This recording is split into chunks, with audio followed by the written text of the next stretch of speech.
Hey, everybody. Welcome back to Taste of Truth Tuesdays. I am here with Primal Druidry, and she's going to break down so much stuff for us today. I am tickled pink that you chose to join me and my audience today. But before we get started, just introduce yourself, a little bit about your background, and maybe someone in my audience doesn't even know what Druidry is. So we just give them a little 101 breakdown of that for us. And thank you so much for being here. Well, thank you for your hospitality and inviting me. I was so tickled myself because our overlap of interests is really wonderful. And I never assume anybody knows what Druidry is. It's like me and like four guys with white hair, and it's all good. So it's kind of a tiny minority of a tiny minority. But I'll start with myself. So I'm Awen. I go by Awen. And I've been a druid for over 13 years. I've done everything's a journey, but I've done countless group rituals, solo rituals. I veer between kind of community oriented and solo oriented. We all have chapters in life. But I am by day a personal trainer. I'm a strength trainer. I've really, frankly, only been strength training for lifting weights for a few years. And I was not athletic growing up. I was not athletic even as a young adult. I came at things from the nerdy scholarship, amateur scholarship sort of way. And I got into it from the symbolic side. So everyone comes at things kind of from different parts of the labyrinth. But I would say that I'm a druid, I'm a ritualist, I'm a strength trainer. And I really just care strongly about embodiment, especially in a world where we're like dying in screens. And like it can be a tool for connection like we're doing today. I'm all about that. But I am all about fusing the intuition and ritual and myth and magic and like making all these things like fused, anything but living in the armchair. Hopefully that's a good answer, but that is also kind of what Druidry is. So like Druidry was, just to info dump real quick, Druidry was and is, it started out as the sort of historic like Celtic pre-Christian religion, but it wasn't just a religion in the way that we know it. It was really the path of clergy. It was a path for priesthood. And this is really a fusion of myth and magic, of scholarship and ritual. It is about anything and anything but, as I said, being in the armchair. So you would have these chapters of study from bard to ovate to druid. So like encompassing the storytelling, the history, like knowing how to connect through the spoken word. To the ovate or vates chapter is about seership, trance, magic. And then the consummate druid part is like, we don't just hoard power for its own sake. We're not just out here living in towers. Like we're not just out here like self-aggrandizing. It should be about, in a sort of alchemical, like more broadly alchemical sense, like have these experiences, have these ordeals, have these trials, and let that personal alchemy turn into a way to connect with your people, with your village, whoever your tribe is, whoever it is that you're called to help. It's not going to be everyone in the world, but whoever you are sort of called to be there for. And we're very big on gods, nature, spirits, ancestors. That's probably enough for now, I hope, but that's a little taste of it.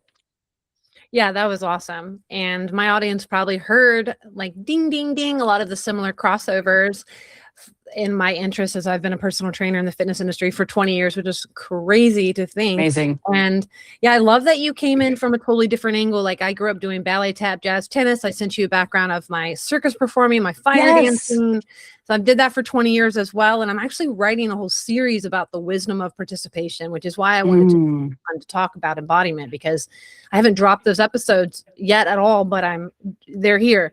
They're developing. It's actually going to be multiple series because you're right. Modern society, we are so fragmented and even modern day philosophy has gotten to the point to being just a bunch of fancy jargon and kind of lost its originality of being about ritual and embodied practice. And some people might not even know what that means because we are so disconnected, mostly because also the secular aspect of modern society. That's something I have studied about, the moral cohesiveness that Abrahamic religions, and I'm putting this in quotation marks, everybody, because it makes me nauseous, but that is what we see with religion being this cohesive element, and where I could find some sort of respect for what that can, like the coming of age ceremonies that might be more predominant in Mexico or in these Catholic societies. Secular society is missing those things. We Yes. don't know. But so with the music festival world, we typically do an opening and closing ceremony. There typically is some altars and some rituals. So while it might be new agey, maybe not, but typically. So we're going to break down some commercial new age spirituality. You push back on some of that, which I appreciate, but let's go back, because you said you started from like the scholarly, amateur or not, which is super cool, because I just started getting into that, like reading Love books, it. because I was always moving, and now studying religion, philosophy. I feel like I missed out on so much. No wonder I was recruited into so many cults when I was younger. But so talk to me about, you describe history as a trampoline, I think is how you phrased it, rather than this like restraint system. I thought that was really cool. So talk to me about how modern practitioners should preserve, like, how can modern practice have some resemblance of ancient druidry, or does it need to, or what do we take from the past and what are we free to reinvent? Like, who says? Oh, I love all of these questions. So there's a few different ways to hit that. And I will start out by saying that we do not know a ton. So like we don't have a 10 commandments. We don't have a manual. There is no grimoire. Anyone who tells you otherwise is lying or crazy or having on some really good drugs. Who knows? But while we might have some historical bits and pieces about what Druidic society might have been like, what ancient Celtic society was like, we have cattle disputes, property, we have stuff like that. What we don't have is, hey, here's how we did our magic. What we do know is that was not by accident. People love to say, oh, the ancient Celts were illiterate. That is flatly untrue. We have even Julius Caesar himself, who's actually the primary historical source for what we know about the Druids, saying, hey, these are people that were not just like passive enthusiasts in reincarnation as a concept.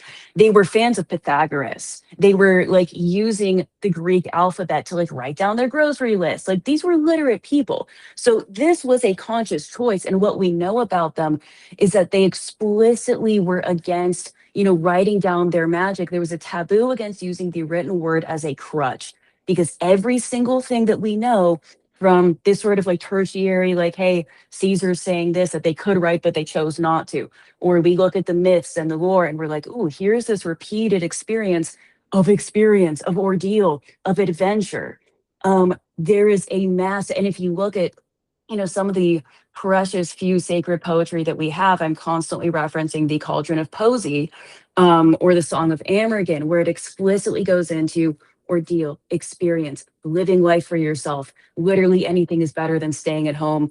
At that time, they would have said something like being in your armchair. Now I would say doom scrolling. It has a name and it's actually quite like descriptive, but I'm getting a little lost in the weeds here. Forgive me. What was the question again? That's okay. You were talking about it, trying to find like this balance between history as a trampoline. Yes. And beautiful. how do we take what we know from the past and then try to, like, you don't call yourself a reconstructionist. So intentionally not. Yeah. So Yeah. beautiful question. And the irony of it is, like, I deliberately don't call myself a reconstructionist, kind of because of what I just touched on. We don't have enough to reconstruct. If we wanted to, if you wanted to, why not look at the spirit of the law instead of the letter? Why not look at what they were trying to do? And there's this whole, phrase of, tradition is not the worship of ashes, but the preservation of flame. I care about the preservation of flame. So when I say history can be looked at as a trampoline, it's me deliberately saying, don't toss it out. Don't be ignorant. Don't revel in your own, because we all know, we'll get into what that looks like with the new agey, like Lionsgate portal. I'm receiving downloads. Like, you might or might not be. Anyways, so by all means, incorporate it, treat it as a sacred foundation. That's that bardic current. That's what I love of, like, okay, treat storytelling and history and myth.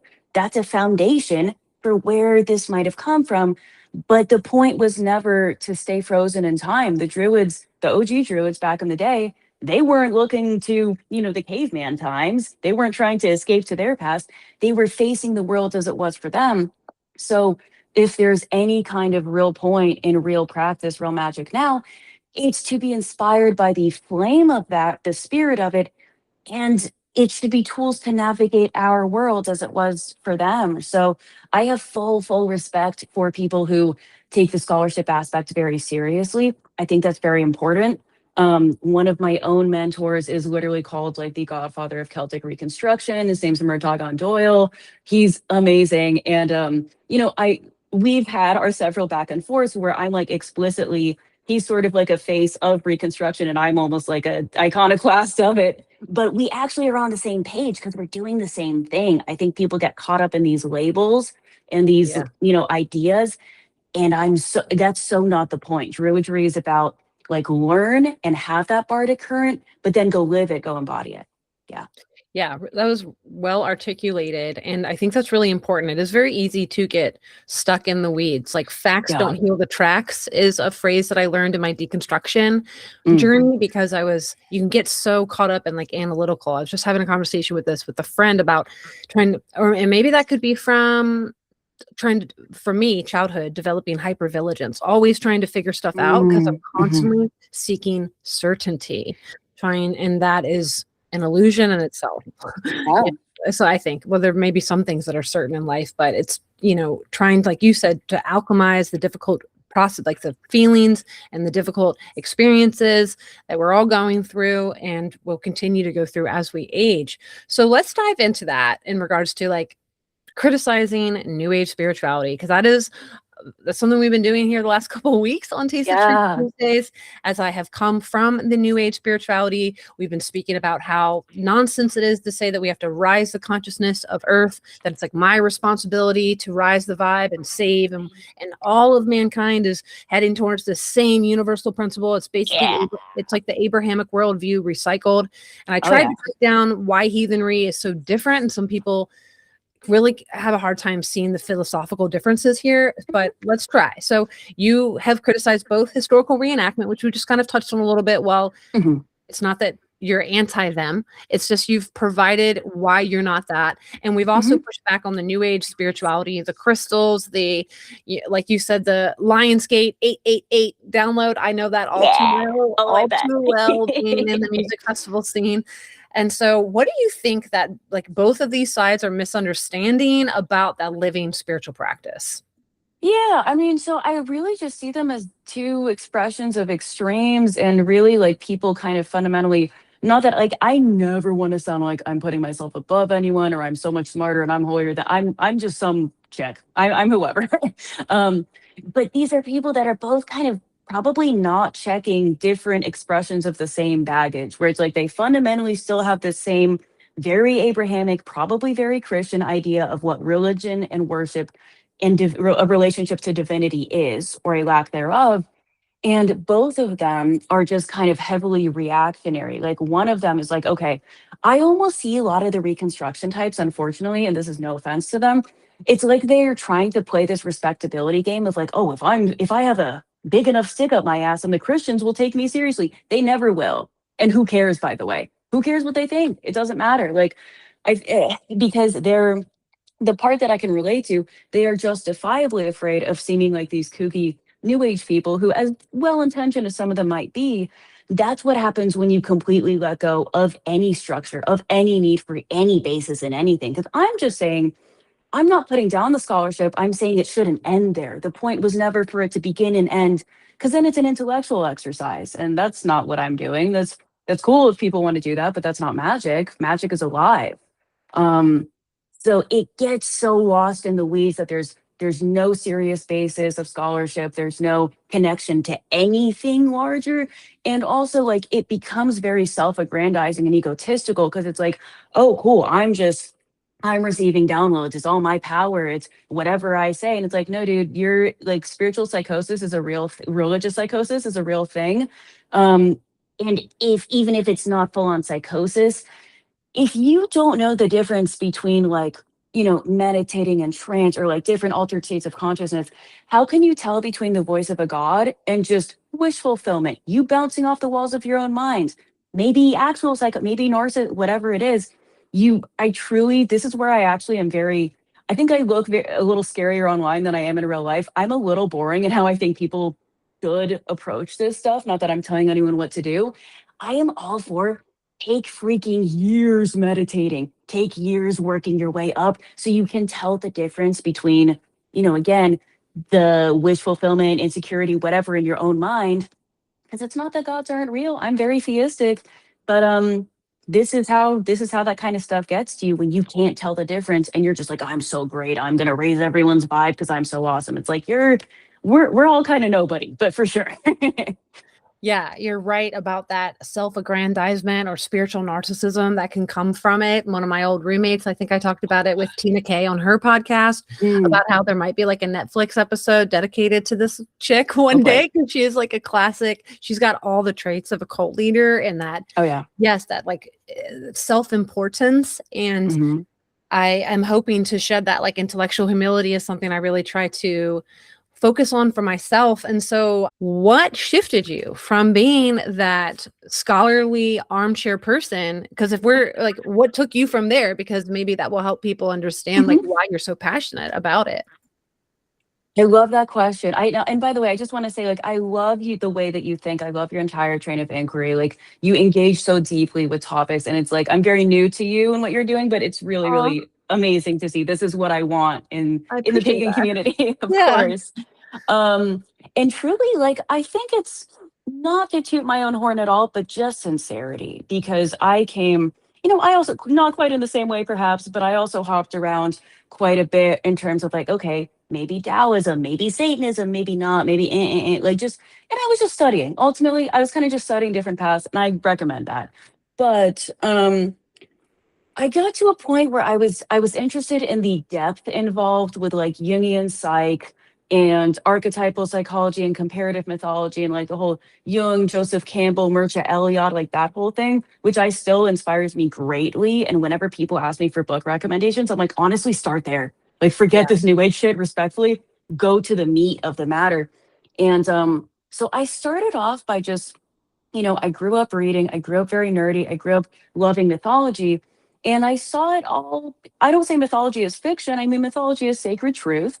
And I'm looking at this overview of, deity as archetypes, but then my brain is like, I am maybe so painfully sincere that like my brain can't wrap around itself around something like D&D, because I'm like, let's just go in the forest and do it. I don't get it. Why are we playing a game? Like, let's go do it. So I think that part of my brain was like, what if though? Like, what if this isn't, I don't think just an archetype has to mean it's not experientially real, that there's nothing here. So I kind of just, I started, I was listening to the story that those maybe deities and images were telling me through this writing. And I opened myself back and it became a two-way conversation. And I was like, oh, there's something here. Like, this is alive. And I just kind of jumped right in with both feet and, you know, which isn't like my path is not at all perfect, but that's what pulled me. So tell me, and I didn't prepare you for any of this, and that's the best type. Cool. What Love was it. like your first ritual, or like what was your first thing that you tried? Was it like you gotta like give us the deets? Yes. Okay. So solo ritual, I'd have to struggle to remember, but the first one that actually got me into Druidry for sure. So I don't know if I'm dating myself or just dating my experience of the internet. So I am almost 30, but I am just old enough to remember Witchvox. I don't know if people were around for this. It's really sucks that it's not around anymore. Witchvox was one of the coolest uses of the internet, and I promise this is related because it was basically a Rolodex of functioning covens and working groups and ritual groups. So when I was having that, like, oh, okay, like I'm receptive, but I'm also exchanging. I'm talking back. There's a dialogue happening here. I want to do something in real life. I don't like. I'm allergic to the armchair. And I saw because I'm from LA, so there was a ton going on, and I saw okay, Druidry, Celtic goddess, cool. And I saw, I think it was like a spring equinox ritual, and it was ADF, who I'm still like, I'm sort of like a toxic on and off girlfriend with them. And I say that with love because, like, if I ever love something, I'm probably going to have a million criticisms of it, but I'm also going to fight to the death for it. Like, I'm super loyal. I just have a lot to say. um, so they were doing, I believe, an equinox ritual. And there was a part, oop, let's see. There was a part I can double tap on my screen. That's crazy. Beautiful. There it is. This is it, Where yeah. there, Just for people who don't know. yes, perfect. And they're very much still active. They've got different groves, but there's a moment in the ritual where they'll announce like, okay, now is a moment for ecstatic devotion or experience. You can dance, you can sing. And you do not have to tell me twice. I just hopped in the middle of the circle. I just started dancing and I was like, yes, like this is it. Like we got the serious scholarly kind of setup. Like clearly they're not pulling stuff out of their ass, but also there's room to dance. There's room for everything. So I fell in love with it. I like joined on the spot. And I slowly started doing what's called the dedicant path, which is basically just a basic curriculum of like, hey, like maybe you should know the difference between your ass and a hole in the ground, but you should know like the basics of historical and modern. But I apologize. I'm a yapper. I'm totally getting away from your question. No, you're That not. was my first group ritual. Literally, yap. That's what podcasts are for. Yappers. Yes. It's like, give this girl a Yes. mic and let's go. Yeah, that's Amen. literally it. I was like trying to figure out, like, what was some of the first memories you had coming out of this, like just studying to then getting into the movement part. And so you weren't self-conscious. You said you didn't grow up dancing, so you just had no problem just getting up there. A lot of people struggle. They always need a little drink or something to be able to like get Yeah. loosey with it. So I'm Yeah. happy to hear that. Cool. The other thing I wanted to ask too, before we move into the body strength and like ritual aspect of the interview. So let's say the scholarship, inherited lore, personal experience, intuition. What happens when some of those sources might point in different directions? Like, what do you do when that happens, or does it happen? Oh, it totally happens. I'm never really looking for cohesion. I love, so one of maybe my favorite philosopher ever would be forgive me, basically as ancient as it gets, Heraclitus, who was permanently just talking about like the balance of quote opposites, that there are no opposites, that the earth is an ever living flame and the only constant is flux and change. So I think I'm just kind of uniquely, I don't say uniquely, I'm just kind of happy with that. I don't care. But I think where we go with that is I tend to see all individual practitioners as like avatars of different things. You can say God, spirits. Some people are just built for different things. And I say that to say, like, you know, when there is conflict, when there is no clear answer towards something, we do have to sit with that for ourselves. And we do simply have to just meditate on it and see, like, where are we going to harness that friction? Where are we going to harness, like, there? But like, what are those two things telling us? What is the purpose? So if you know, and I'm like this with when it comes to ritual crafting, to magic, to anything, if you know the function of what you are doing, if you know your own true north, you kind of don't really need, you don't need a ritual script. You don't need to know what other people think. Like you don't, and I don't want to say that to sound like, oh, like if you know everything, you're just the king of it. Like it's not like that. It's more just if you kind of have your own basis, your own foundation, and you know your true north, hopefully that makes some kind of sense. It does. It does. I am totally picking up what you're putting down. Mm-hmm. So let's shift into how your work treats physicality as like the center, which is kind of what we've been touching on and already in the conversation. And it's not secondary to spiritual life. The crux of the conversation. You often call it like iron alchemy is how you phrased it in one of your YouTube videos. So what can this embodied spiritual practice teach us that intellectual study cannot? Well, how I kind of see it is, in Druidry, one of the foundational, like we don't have a list of virtues and sins or whatever.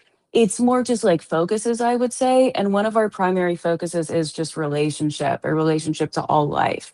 And that isn't to say, oh, everything has to be, we're all best buddies, we're all passive, like we're all singing kumbaya. No, but we are all alive, in the same worlds at the same time. And that is to say, there is a connection with everything. So when you look at the myths, the lore, the poetry, and where it leads us, physicality and like intellectual experience are, like two halves of the same coin. Like there's no, it's really crazy to me how divorced they have become. And like you see phrases like, what is it? It's a shame for, what is it? Like fighters and scholars to be separate, because then we have our thinking done by cowards and our fighting done by fools. I think that was Thucydides.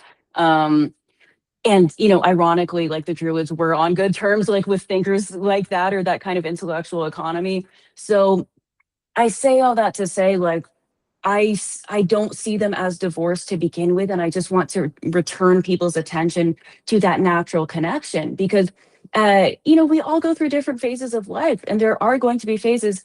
Frankly, when I was much younger, one of my various sort of mentors across time was like, "Hey, when the mind is suffering, work the body. When the body's suffering, work the mind." Mm. These are always in relationship. There's always a dialogue happening there, and I don't know how much you can truly cultivate one without the other. And there's a fantastic short essay called Iron in the Soul by Henry Rollins, who I would say is an informal druid, not to put anything on him, but like he definitely embodies that kind of like Renaissance man, like bard act, like living in action, like music, like all these different things.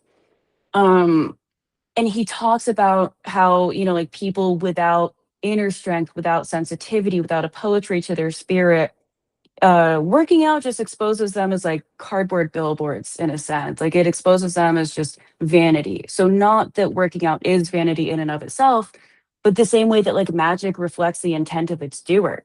So what you're bringing into it is what you'll get. And like the the entire process of embracing ordeal when you do that with physicality, with weightlifting, you can, in my opinion, you can only go so far without confronting whatever you're carrying in your body, whatever you're going to encounter, fit, because you have to reach, if you never reach a state of like at least discomfort and push past that, you're never going to make any progress. So that whole meditative world, that trance world, all of these things go in together the same way that like, just sitting around with your nose in a book all the time. What's the point? What's the point if you're not going to live it? You're not going to do something.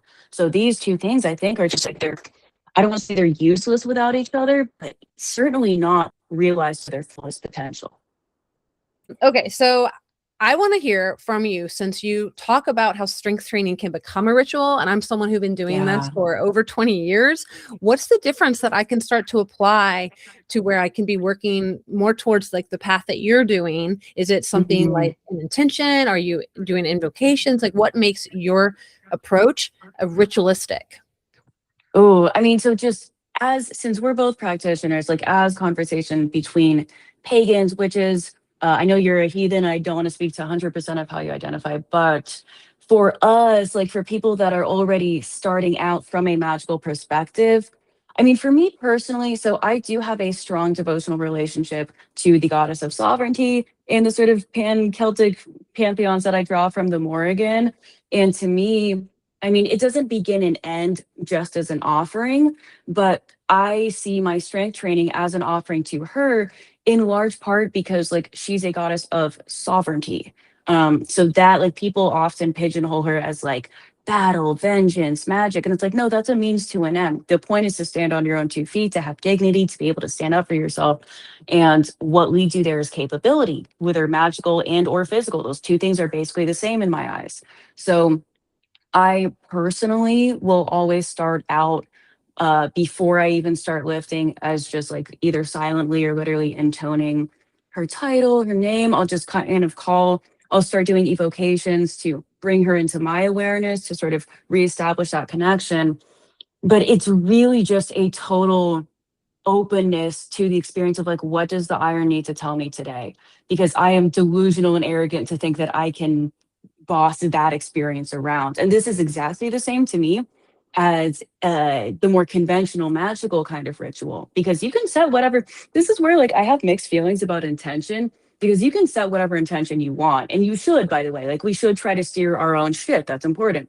But if we actually are successful and we do make contact with the divine, I'm getting the fuck out of the way, Because sometimes if my goddess is like, hey, you need to go through some darker stuff today, or maybe you need to laugh, maybe you've been too serious, whatever it is, uh, maybe you've had similar experiences, but like when I'm really past that point of discomfort, I'll kind of circle anywhere from like, just the suffering and the despair to weirdly like ecstasy to like laughing to like feeling like every part of me like, so to me, just being totally open to like what for me, like what is my goddess trying to tell me through our connection, through this like offertory devotional like ritual that I've consecrated to her.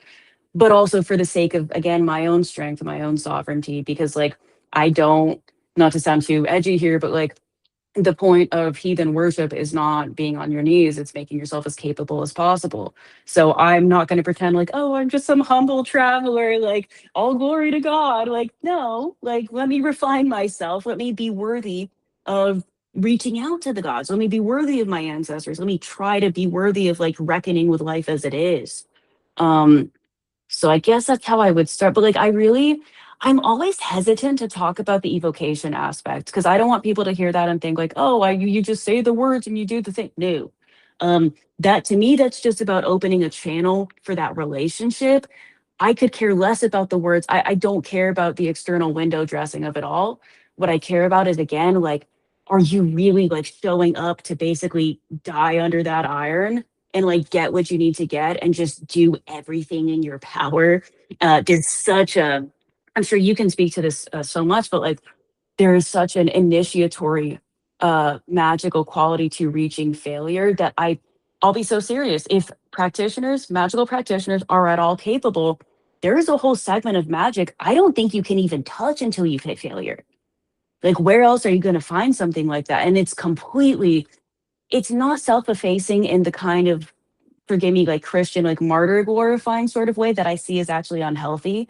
Um, but it talk about taking yourself out of the way of divinity, just like in service to your strength, but also like it's not about me at the same time. Hopefully that's a sensible answer. Yeah, that was really, I mean, if people don't work out, they probably have no fucking clue what we're talking about. And that's Exactly. what you're missing out on. So, I put out an infographic trying to explain New Age versus heathen perspective, just to try to help break down the philosophical differences. And the key takeaway for me was the task isn't to transcend reality, but to become a worthy participant of it. And that's exactly Mm, what you were just saying. And mm, through developing a healthy lifestyle and training in the gym, you are becoming a worthy participant through developing strength, coordination, balance, agility, ambidextery, your breath, all of that. It is really truly magical. And oh my God, my workouts right now are like so geriatric, dude. Like you talk about failure, and I'm like, it's been so long since I've trained to failure, but I do remember. And like just being able to like work up to doing a pull-up, which is extremely difficult for someone who's 5'9". I'm very tall and a lot of weight in my butt, so it's like God it's bless. kind of important for people to keep in mind when it comes to like genetics and your bone structure and how tall you are. That really does impact how you're going to lift, how your ligaments, how your muscles, everything. So I think that was a big wake-up call for me. Is I would hire a trainer, say I want to look like you, Mm, and that's not going to mm, work.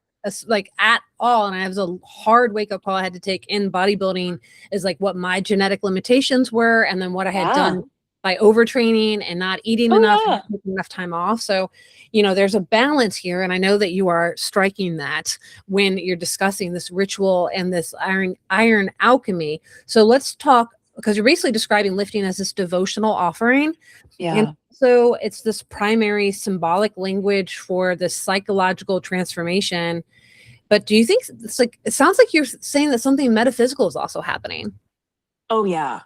Oh yeah. I mean, because so I use the word ordeal a lot, and that's not by accident. I'm drawing it directly from the cauldron of Posey, the sacred, column that a lot of druidic ideas sort of live on in. I'm drawing it from there's a Gaelic term imrama, which means sea journey, ocean journey, like traveling to and through the other worlds.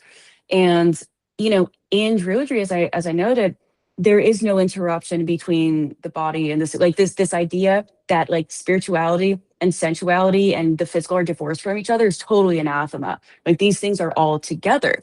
So when we're talking about like something metaphysical happening, absolutely, because it's like we are moving through the realms with our bodies as that vessel for Imrama. Like for like by all means, like go on. It says in the Cauldron of Poesy, like the way that we turn all our cauldrons internally is what is it like? Basically, go on a bender, get your heart broken. Like anything is better than staying at home. But literally, what is it? Divine joy, human joy, going on pilgrimages, and poetry, which, mind you, is not just writing a cute little Hallmark card. They're talking about alchemy. They're talking about that experience of going through something heart-wrenching, life-changing, and turning it into the kind of story that can connect people. That's what poetry really is speaking to there. So we become the vessel for that and for all of our, so the cauldrons are like this druidic concept of like a psychosomatic portals within the body that connects us to the realms. And that is really what we're doing, what we're alighting, and like how we turn them, how we awaken ourselves with that is like the fire of inspiration. That's where I drew my namesake from. The Awen is like the fire in the head of all like poets and witches and madmen. It's like what drives you to the other world. So that sort of full open receptivity, and also that relationship of like, I will consciously harness myself, my own strength, for my capability. And mind you, I know this was not the question, but I just want to say it is so, people are just freaking different physically, genetic, internally in every way. So showing up and doing the work that you can, genuinely, that's what matters. Like I can seem a little aggro online sometimes when, like, if you see me getting into it with someone in the comment section and I'm like, post physique loser, like, it's not because I'm like shaming you for how you look. It's really just me saying, okay, you're coasting on me having the good faith and integrity to post my face, to post my name, to post where I live. Like, I'm exerting a lot of good faith. I'm putting my name, I have skin in the game. If you're putting nothing, put something, or don't come at me, like, because we're not the same. But anyway, Yeah. that's a distraction. So you get Yeah, the idea. I appreciate you do, because you do use the post physique, which is fine. Oh Because yeah. even in the music festival world, and you were talking about like message board days and dating yourself. I Word. mean, I'm 41, so you're not going to date Oh yourself yeah. like we're older over here. But I did a message board called Fantasy Tour, PH for fish, and we would meet up with a bunch of other hippies and stuff. And I don't remember why I brought that up. So we Yes. used to Yeah. say rule number one, which was photo or it didn't happen, which is kind of a Real. similar thing. Like if you're making a claim, like put some skin in the game. And you Yeah. and I both, like, we're not just some like random face. Like a lot of these people who Yeah. are hiding behind their names are very much keyboard warriors. But this is my Yeah. real name, my real face, and here I am. And I might regret that as my opinions have gotten a little more radical as I've progressed, especially on Substack. That's where I definitely let it out. So before I move on to, like, I really want you to talk more about magic being real for us, but I wanted to say something about this psychosomatic concept and metaphysicality that we were touching on to close down. You speak about, and I know this because I went to sports massage school as well, so we learned that people can laugh or cry or have a release on the table. And I think that's kind of something similar you speak about in your work, about like memories, emotion, trauma. Those are going to emerge while we're training. So like you mentioned it earlier, and I poorly touched on it, like stuff that is held in the body is going to hold us back on our physical journeys. And that's what happened to me, which I ended up getting a herniated disc and taking off my journey. And now I'm on my comeback tour. So tell me, what is that? Well, like, what's happening? Is there like, and again, obviously this could go down in lots of different directions, but real quick, like, what do you think is going on there? I mean, just from my cave woman, scholarship, like, definitely I'm not a psychologist, nothing like that. Just as a druid, I suppose there is, I think, a general acceptance that, like, we carry our entire life's experiences in our bodies. And when you are head on confronting not just discomfort, I don't want to say pain, but you're confronting ordeal, and you are confronting the kind of grinding and just, frankly, a little bit of misery that's going to lead to real pain. It's going to lead to real growth, because if you're, for one, like, trying to physically transform your body, your vessel on this earth, that comes from basically tearing yourself apart and rebuilding it. That is going to take suffering. It's going to take a real ordeal. So to just confront that with the entirety of your body and soul and spirit, and in my mind, again, like, these things are all together, you're really stripping yourself bare for an initiatic experience. That's really what that is. You're almost, I hate the term, but like, you're kind of microdosing death. And from a symbolic perspective, only death is what leads to transformation towards rebirth. So it's, like, I don't see any of those things as negative, but the more open that we can make ourselves to that, the more potent that it's going to be. So I fully, like, not to be obnoxious, I think it's obnoxious when people are like hooting and hollering and screaming and they're lifting like 5 pounds and they're not injured. If you're injured, and you're doing like, you know what I mean? If it's hard to you, rock on. I'm not judging. If you're kind of putting on a show, let's call it a, you know what I mean? But if you're not and you are really pushing it, and you're in the like so often when I'm with my clients, and we're doing drop sets, I see it and I'll talk to them as if they're going down into the underworld, because we are that's what it is. We are using our bodies to confront every possible depth of the realms of the ends of human experience. So I totally oh, anyway, yeah. So if you're gonna make some noise, do it. If you like, I fully, there's times, like I said, where you can laugh, you can cry, you can get weirdly ecstatic, you can circle the entire, talk about wheel of the year, the whole expression of seasonality, of seasons of Mm. life, of, we are there to suffer and die and be reborn. So if you're really doing that, if you are putting the work in, I will never judge anyone for screaming, for crying, do it. Like, if you're putting the work in, for because the same way with ritual, when you show up, there's been times, there's been Samhains where I'm just like inconsolably weeping, or like, especially when I was much younger and not as good at grounding, like where I had to be like carried away because like I just, you're starting to interface with things beyond just the mundane physical. um and working out, as ritual, like it's a powerful confrontation with the powers that be. So yeah, to put it in the context of a whole practice, to me makes so much more sense, because it gives you this context of this way that is cathartic and redemptive, and you're doing it towards something wholesome in a real way, instead of divorcing it from that. And it's like, oh, why is that dude crying? Why is he laughing? Like, because he probably, like, when you're working, let's say you're doing squats or hip thrusts, like if you're working a part of your body, maybe you've been assaulted. That's gonna come out. If Yeah. you're like, if you have some kind of like mental trauma and you're doing something in the up, I fully believe those things do make their way out, because when is the last time that you did something that intense with that much tension in that part of your body? That's going to come out. So seeing it as a ritual, it gives us a way to make it cathartic, redemptive, productive. Yeah. Yeah, that's really cool. I definitely want to train with you so bad. So you mentioned drop sets. Likewise. For my folks Hmm. who don't know what drop sets are, let's say you're going to do some lateral raises. So you're, lifting your arms out to the side to train your shoulders. So you'd start with, I mean, those are always light anyways, unless you're psycho and on gear. So you're probably doing like 15 pounds, 12 pounds, 10 pounds, 8 pounds, 5 pounds would be a drop set. And you take up all the dumbbells and all the space on the Hmm. rack. And that's a Hmm. drop set. And if you haven't done one, you definitely should. They're great for hypertrophy, which is muscle growth and that stimulation. And that's what you were saying, is that's like when you're running your clients through that drill, you also walk them through, they're going through the underworld. And that is so true. Yeah. Because if you also do drop sets on like a single leg extension or quads, it burns like hell. It's like literally so hard. And you're just like, I'm like, no, you're doing 8. And you're like, oh, it's like your arms all of a sudden, like you can't even feel. It's like, I have no legs or I have no arms. Like you can't feel Oh, them. yeah. So yeah, it's definitely, and it's relatively safe, when it comes to that, because you start heavy and then you're literally throwing around 2 pounds and they feel like the heaviest ones you lifted. So I do love a drop set. So, I could hang out with you all day, but I want to hopefully get into the last couple questions here.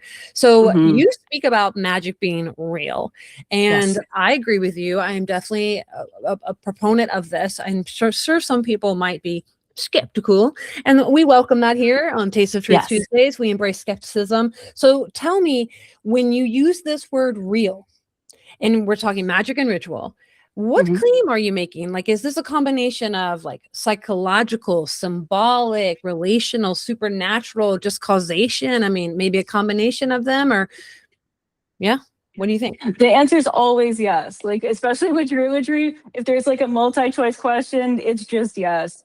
But I will say, all of the above. yeah, 100%. It's really like the best way that I can put it is like, magic is a capability and a skill set, from mystical people to navigate life as it is, no more, no less. And I really think that this modern idea of like, oh, symbolic truth or sacred truth somehow, like mythology means fiction somehow, it very much doesn't. Because why do we keep gathering around the fireplace to tell stories? Why do we get sad when we're heartbroken? Like, there is an inner world that, we are connecting with when we do these things. And like, magic is a way of navigating the unseen. And we don't have to, like, I'm so big on like magic and religion and faith are not competing with science because we're not doing the same thing. It's not occupying the same territory. The empirical, like that, by all means, like they fully coexist. So there are just, we can we can conceive of it however we want, but there are psychological and emotional realities that I think it's, even if you don't see things as theistic or as supernatural, which I do, it's cathartic and it's productive for people to go through, like we talked about the wheel of the year early on in my practice. When I sort of took that on, and started seeing things that way, it's like, oh, like even if we're not literally farmers anymore, people still do circle through these kind of experiences, and it's productive to have a framework that recognizes seasons of barrenness, seasons of, you know what, I just can't right now. Like I am staying inside and just keeping the fire burning, or it is time to like fertility and like more than the physical stuff. So to just have this recognition, magic is a language of inspiration, of sacred truth meaning, you know, the symbolic, the unseen, the emotional that we can tap into across time. So, you know, like I think people too often we're unfortunately divorced from, again, just real experience. So I'm not into asking people to believe in stuff arbitrarily, because you should just be doing it. I'd rather talk about like drop sets. Like I could either tell you what the underworld is, or I could walk you through one of those and then you can tell me. um so that's what I love so much about magic, is like it is, it's a language of transformation, it's a language of inspiration, and that is what guides us through the realms. So I do fully, like, I'm theistic, like I do believe in all this stuff. But again, like we don't have to have like a Christian's idea of what theism is. Like personally, I don't think the gods are physically sitting around somewhere. That's kind of asinine, or rock on if you think that. It's more that they represent like uninhibited currents of the energy of whatever domain that they embody. So when I'm dealing with the Morrigan, that's like my human brain trying to protect itself, because I do think there is something to like, we can't handle the entirety of divinity all at once. So we do kind of have to personify it a little bit. But what I am dealing with is the current of sovereignty itself. I'm dealing with that current of dark, feminine, shape shifting, like we're not really, we don't have to be like the one sitting on the throne, but she's the power that fuels it. So that domain is what I'm really interacting with. So when I say things like the gods are real, that's what I'm talking about. Like that current is real. And when we're working in ritual, even if you don't quote believe in magic, the catharsis that happens there is real, and the change in, you know, the paradigm like that you're operating on, like all of that is very much real. So again, yeah, we can reevaluate what worship, magic, and ritual looks like from a heathen perspective. Yeah. Yeah. I can definitely pick up what you're putting down there in regards to when we say real and what's the catharsis, if even if the atheistic listening can agree with that. And so when we shift into this discernment and projection and ego, because we talked about that a little bit in the new age, we poke fun of that a lot, about these downloads, the self-aggrandizement, this how, and you were talking about the different voices. Like if you don't have the wisdom to discern or distinguish, that's what I wanted to talk about, because throughout history, many traditions have wrestled with this. And you know, Plato, he used myth for a reason, right? Myth is a very important way to share sacred truths, as you were saying. So Plato speaks of this divinely inspired madness, and there's another Hermes, I think Hermes, I always say it wrong, Hermeaas, is they distinguish different levels of inspiration within the soul. There's like 7 different levels of inspiration within the soul. So when you're talking about altered states, which is kind of what I was trying to get into, because there's lots of literature that goes thousands of years back about these altered states. And some folks in the red pill community talk about how dark goddess worship is. I don't know if you've listened to any of this. So I was wondering if you could, because that's kind of where we're at here. Like, how do we distinguish between a genuine spiritual encounter, fantasy, expectation, that ego inflation? Let's address that first, and then talk about the red pill take about how goddess worship was like dark and you don't want anything to do with this stuff. And I'm glad you've heard of that, because I was hoping you could touch on it. For sure. So forgive me. Okay, so we're starting with altered states and kind of the different values of different ones, or forgive me, like where should I focus? Because How about you could do that, like the different values of them, because maybe my audience would like to hear that too. But my main thing was like discernment, because I'd like to provide examples or evidence, because we keep talking about we meaning like with my Tina conversation and me and you about these abstract concepts of delusionment. Well, what are some red flags to look out for, or what are some evidence that I might have misunderstood? That's kind of what I was looking for, but I'd love to hear, because I don't know anything about any of it. So you just go where you want. But I'm very interested in discernment, and because my personal trust issues and have been manipulated. And that's what I'd love to touch on, but go where you want. Totally. I love it. So, I mean, something that I'm kind of, I mean, the more obvious ones to me is just the sort of overly vague, like self-serving statements that it's like fortune cookie status, like anyone could say this. But then when it comes to different state, I mean, it's hard to sort of, I want to zoom out a little and say like that there's like the druid in me, like the experiential and almost like a little bit of, I would not call myself a chaos magician, but I tend to get along with them because there's like a sort of practical understanding of like how they work. I don't want to put down any particular altered state. Like there's a role to everything, but it is our role as practitioners to be discerning and to maybe not return to states of mind that are not actually going anywhere productive or wholesome in a larger sense. And I mean that even in terms of like the creation of life, like the sort of life force current, like just the human vitality. So that divine madness, like being out of your head, as it were, like which even the sort of experience of the Awen is touching on. These are not ways that you can live your life. So I think it's all of these things are, to me, it's important to have a ritual sort of setting to experience them in, so you don't bring them into your life. And what I see in a sort of winding way of answering that question, like what you see with a lot of the kind of new agey, like just self-egotistical type people, it's always very self-serving. And mind you, something I always look at, they're always talking about fucking trauma. They're always talking about like just sort of your inner child. And it's like, I don't want to talk down on any of that as if there's like no merit to it. And I'm not like a credentialist type person of like, you have to have a master's degree to talk about this or that. But like, if you're kind of a low level cult leader, or you're just kind of like a hot hippie chick, or like you're somebody that just, or you want to sleep with hot hippie chicks, whatever it is, if you're kind of just somebody that's permanently like circling the drain, here's what here's what really comes to me for that. This endless talk of trauma and inner child and healing, but it never goes anywhere. These people never get better. And I don't know how they don't notice that. And the people in their circles don't notice it either. They never get better. There is never any actual integration. Because to me, like, sure, like by all means, let's go there a little bit if it is addressing something towards a greater whole. But there's never any greater wholeness. It's just like reveling in the wound, or it's reveling in I'm so special, my kid is a freaking starseed. It's like, okay, like I'm sure when I have children, I will also think that they're the most brilliant creatures to ever exist, and that's beautiful. But like it's, yeah, I would say, forgive me, it's just circle jerking. Like I would look at like, what is it serving? Where is it going?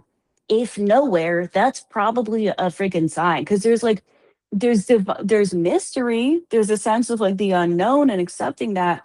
But yeah, I think people who have a healthier relationship to mystery itself aren't positioning themselves as some kind of authority. They're not positioning themselves as like, I know, well, and I've personally received from spirit. It's like, okay. And also, let's say you have, who cares? That doesn't apply to me in the slightest. Like I'm not signing up to, that's for you. And I'm all for that, and people should have that. I totally have personal, like what you could call UPG, like unverified personal gnosis, that details my relationship to what I experience as my goddess, but you're never going to see me taking that as like gospel truth. That's another thing to look out for. For one, it's the unhealed healing shit that never goes anywhere. Then for two, it's people who take their UPG and start treating it like it's this unverified gospel. And it's like, okay, just because we don't have conventional rules does not mean you should just pull stuff out of your ass and act like it's the Bible. Get lost. That's my Right. Like, long answer. yeah, I mean, that's why I got you on here. I'm here for long answers. People are like, oh, when they send me like a 10-minute voicemail, they apologize. I'm like, the fuck? I'm here for a 10 minutes. Like, I'm here for that. Like, Bless jabba you. jabba on. Yeah, I mean, I have a lot of free time, I guess, so I'm always down for it. So Blessed. I can laugh so hard about this healing that never goes anywhere. And because I can see mostly, I'm not thinking of other people, I'm thinking of myself. I want to make that clear and where I was when I was in the new age and how shallow it seemed. And this concept that, fuck, if I thought my purpose was to bring heaven on earth, how disappointed and depressed I would be, dude, because it's getting worse and worse, especially in regards to like food systems here in America. I'm like losing my shit. So I can appreciate like kind of giving up on that universal collective salvation. Like you were saying in the beginning, like so much of New Age is still rooted in this Abrahamic philosophical approach to, you know, the divine, to how to worship the divine. And so that was really, those were some really good pointers, especially, and that's also what Tina said about this relationship with authority. If we were trying to touch on is this concept of authority and relationship with mystery, that's what she was saying. If you see someone out there trying to sell their program or sell their whatever, that is something to watch out for, because they're trying to recruit. And like, we're not here to talk shit. We're just saying that someone who is legitimately having a relationship with mystery is probably not going to be doing that, is what you were saying. Right?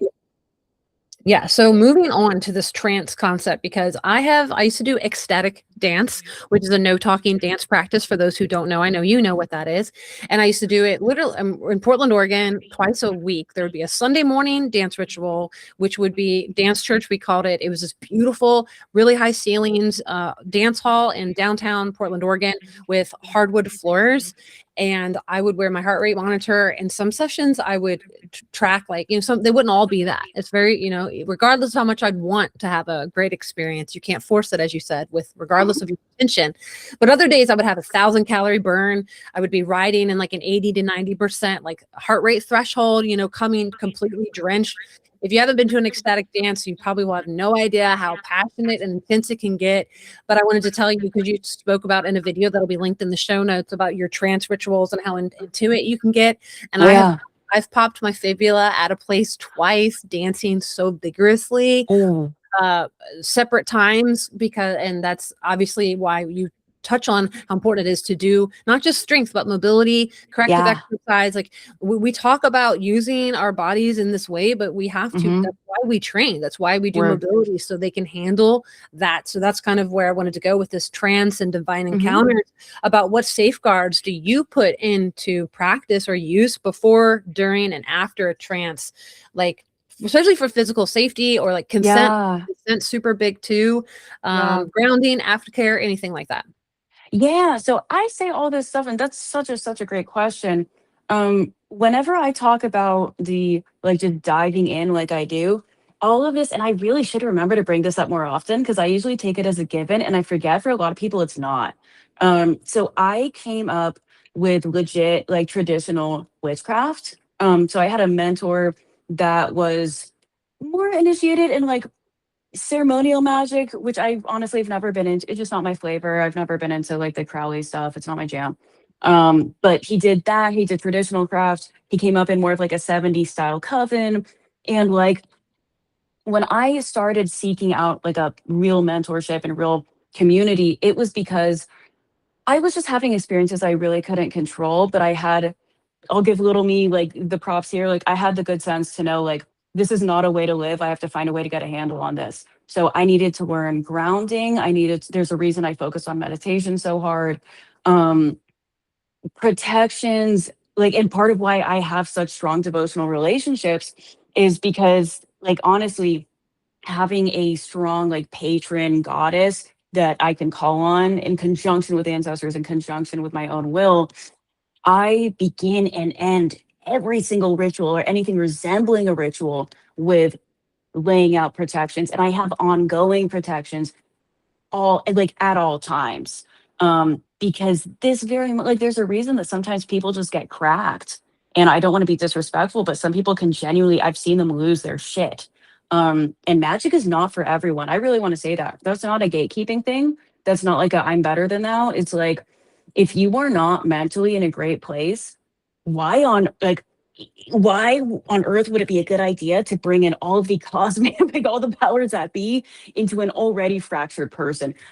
There's no need to jump into that. So, but if you either need to or you're called to it, I am massive on having ongoing shielding sort of structures. So like I do both, because like Druidry is about a fusion of magic and like devotional paganism. It's both a religion and a skill set.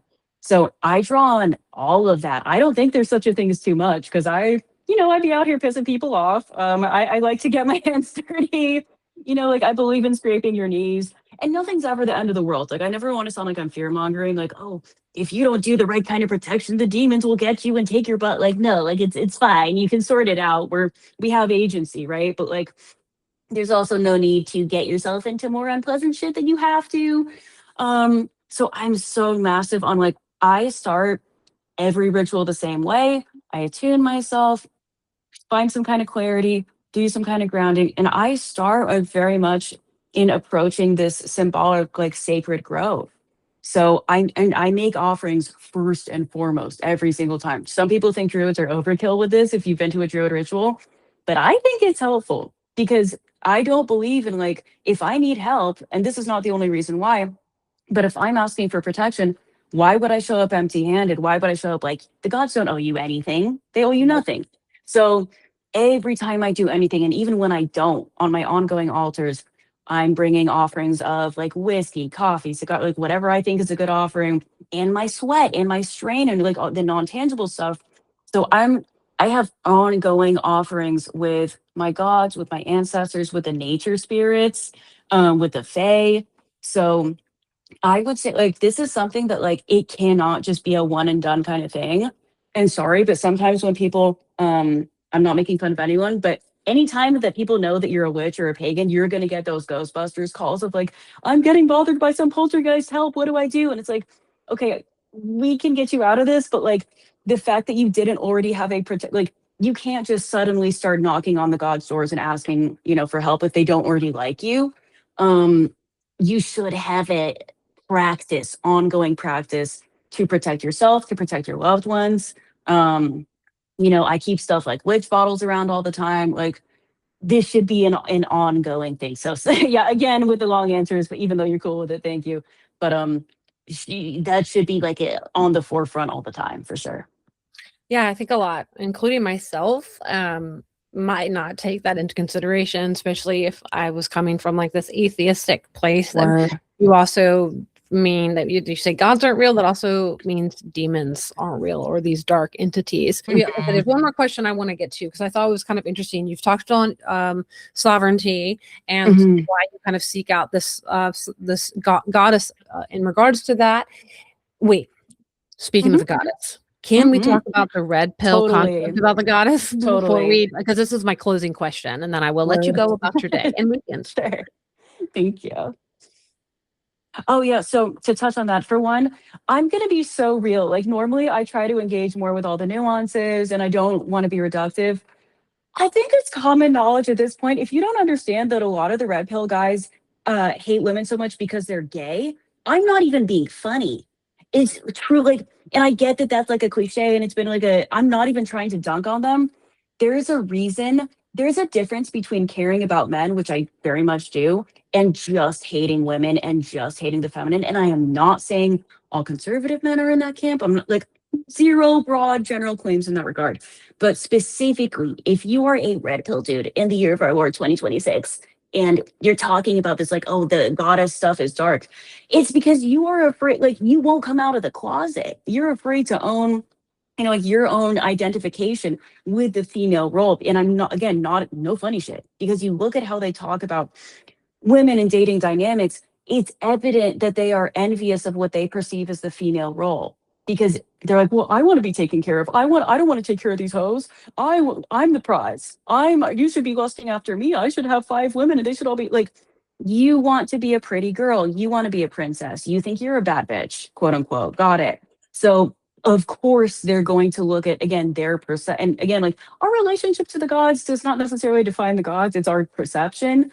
Um, so if your perception of femininity is that, of course you're going to think that, like, goddess worship is dark and it's going to possess you and it's going to make you feminine. And mind you, I think there's something to be learned from everything. I spoke to a gentleman the other day who, bless him, super like skinny, overly hippied out dude who randomly dropped that he was really into Kali, and I was like, oh hell no. You actually probably shouldn't be, bro. Like, you might benefit from having more of a balanced relationship with your own masculine energy, but it's not about one side being better or worse than the other. It's like you have these deeply unwell people coming from a place of imbalance. And I'm not even out here saying like everything, I'm not into this whole like polarity shit. Like, there's a degree of truth to it, but it's not the only way to do magic. I won't get away from myself here and just say, like, it's coming from an envy of the female role. So they're unprepared to deal with, the more cosmic, like broader divine feminine. Because I sort of touched on when I talk about my goddess and I say, like, hey, like, she doesn't need to be the one on the throne, but she is the power that fuels it. She's what gives the king his authority, even if she's not like explicitly enacting the power. That's really how I see a lot of it. I'm very at peace with that. And I hate this idea of, like, I shouldn't get too much into this, but like when people want to just compare male and female power, it's like, dude, I'm 5'1". Like, there in no world can I actually, if I'm out there are men that I outlift, but that's because they're either sedentary or they're lazy or they're injured. I'm not actually outlifting a man who is like proportionally active to me. And I'm not trying to, and that's not what my power is. And I'm cool with that. But these dudes they're not cool with themselves. So how on earth can they be cool with women? So that's, I guess, my 2 cents on that. Yeah. Yeah, I appreciate that. I'm going to share my screen to say particularly who I was thinking about. Can you see this? Michael Tazarian and the Unslaved. This is who I was listening to about. Well, there's this one. Let me share my other. So this is not the particular podcast series that I was listening to where he was talking about he's talking, it's this the dark side of female psyche right here by Michael, Willfully Involving Woman. This is a whole playlist where I was listening to it and was talking about he's saying historical documentation of like the goddess worshiping, there was a lot of prostitution, they were taking drugs and substances that were sending men into mania. Like where he's talking about I would love, and I'd love for you to check out, and I'll send you a very specific episode of this dark side of the human psyche that was talking about the goddess worships and some of this darkness, and I'd love to hear your take on that, because I was like he was coming from a historical standpoint, and when I was in my Christian world, they would also talk about, oh, you don't want to worship goddesses. There was a lot of dark, and I don't know how much truth is in that. And so I do agree with your take. And then I'm wondering if Michael Tazarian sits outside of that. Maybe there's more. Yeah. And maybe there's more. And can we talk about nose ring theory? Because didn't you have a side scene? And I was like, fuck, dude, I bet she gets projected on all the time, because I have a side nose ring and they're like, oh, this bitch has a nose ring. I'm not listening to anything she says. And I'm like, you're whack. Have you ever been have you gotten accused of that in this community before? And I will say, like, I don't have it in anymore, but when I got it, it's because, like, so I had just a baby face, and not to like dump anything, I was constantly getting accidentally basically targeted by pedophiles, like dudes that wanted underage. Because you're 5'11" too. I mean, 5'1". I'm 5'1". Yeah. So so I just wanted something that would make me look like an adult. So it's like this, I get it. Like, they're trying to identify the certain kind of chick that is a nightmare, but I'm like, bruh, people are still individuals. Like, please, like, I'm just trying to avoid the pedos, dude. Like, that's all. Yeah, I knew you weren't, like, I knew the nose ring theory didn't apply to you, but that's why I wanted to ask you, because I'm sure you're getting that bullshit like I am. Like, oh, it's so annoying. I'm so annoying. I like it, and I'll probably rock my nose ring until it suits you. Beautiful. Yeah. Thanks. So let's close it Mhm. down because you were talking about this individual sovereignty being central to your work, but I was confused because I want you to like, and maybe this is just my own brain at being hyper analytical and overthinking because I am like notorious for that about Sure. how do we focus on being like this individual sovereign while then also trying to receive direction from Morgan's will? Did I say the goddess name Oh right? yeah. I Oh think I've said yeah. Morgan in the past, trying to sound all It's fancy all and good. overdoing it. So can you break that down? Like how does sovereignty and this divine guidance coexist? I think I was overthinking that some maybe. No, I love it. So it's basically like everything else in this sort of perspective, nothing is really passive. Nothing magical is passive. So I do actually engage in, the belief in fate and in destiny, but your fate can very much pass you by. There are multiple, different futures that can occur. And I sort of see it as a and this is not my idea, mind you. I sort of riffed off of like traditional craft ideas on this, where we are collaborating with fate. We have to cultivate our strength, our capability to collaborate with fate, with the powers that be, to like bring that destiny into being. So that's the quick and dirty of it. But yeah, just bring in your best self to that for sure. Mhm. Yeah, that makes sense to me. It's just like, they're not opposites in Not regards at to like all. being sovereign and then receiving divine guidance, I guess. Yeah. So will you share some closing reflections for us, my dear? Like we've touched so many things. I've had a fucking blast. I think you're a really badass person doing Likewise. good work in the world. Like, what do you want to leave my audience with? Because we've touched on a lot. Likewise. Well, thank you so much again for all of your thoughts. Like I've loved your inquiry and I would love to have a return conversation in the future. Maybe I'll have you on my channel and I'll ask you questions this time. I guess just like, you know, if we live in hell, like we might as well do our absolute best. Like in hell, like broadly speaking, we just live in this crazy nightmarish reality. So that's the heathen invitation of like, okay, what do we do in the face of such reckless hate? Ride out and meet it. Like that is our heathenish hope, is like just riding out to meet reality as it is on every possible level. So I will just, I always just want people to go outside and go do some magic. I do not care if you agree with me on literally anything. But cultivate your own strength internally and externally. Like cultivate your own wholesomeness and truly just connect with other people. Like that is, I know that's going to sound fortune cookie-ish, but I really mean it, because like if we're constantly assaulted by the screens, by anything and everything to divorce us from each other, to disassociate us from our bodies, what we can do truly connect with ourselves, connect with our community, connect with the powers that be. So I'll leave it at that, I guess. And thank you deeply. Yeah, my pleasure. And I want to say that I've started posting Bloom Scroll on Substack. I did not come up with the idea, but I saw someone and I have a garden. And so I post, you can only upload 6 photos at once on Substack. But yeah, I've been doing the Bloom Scroll to try to counteract the Doom Scroll vibes, where I'm just like adding beautiful flowers out there to add to the feed. So I'm trying to combat the Doom Scroll vibes, or at least if you're going to be on your phone, like you said, it is not all bad, right? We met Connect. through the screen. We're connecting right now and our audience is on a screen, but just make sure Yes. that you have some limits on your apps. You said too in the recent reel about like, if you can't stop doom scrolling and you don't have control like over your attention span, then you're not going to be Yeah. able to do ritualistic magic. And you're so True. right about that. And I think that if people can't finish a book, like a lot of people like, oh, you read books? I'm like, you brain rot. That's not, don't be proud of that. Don't be No, fucking proud fight of for that. it. Yeah. I, Don't I be know proud. it's hard. Like I know it's hard. Like I'm the first to say, like, it takes all my willpower. Yeah. But if you're gonna be better than cattle, let alone call yourself a witch, you need to fight for it. So I guess maybe I'll end on that. And I thank you That's again. good. I love all that you're doing. I'm trying to finish a Substack piece like as we speak, so I'll probably run off and do that Good. shortly. But I'm on YouTube, I'm around, I'm on Instagram. But same, yeah, as you kind of began with, I've never really cared about, like, I don't want to be a platform. I don't like being a brand. I just want to have conversations. So this was a true blessing and a delight. Yes. And thank you guys for listening. And as always, stay curious, embrace skepticism, and keep tuning in.